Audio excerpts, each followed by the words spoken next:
ए सखी एगो बात कही। हाँ हाँ कहा ना, का बात बा? ए सखी ऐसने बात बानू कि का कही ए सखी।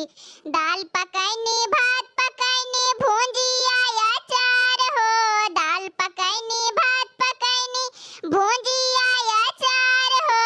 चोखा खातिर रूस गईले राजा जी हमार हो। चोखा खातिर रूस गईले राजा जी हमार हो। 2 रुपया के चॉकलेट लाइनी, देनी फूस लाई हो। 2 रुपया के चॉकलेट लाइनी, देनी फूस लाई हो। ही हंस गईले राजा जी हमार हो। ही हंस गईले राजा जी हमार हो।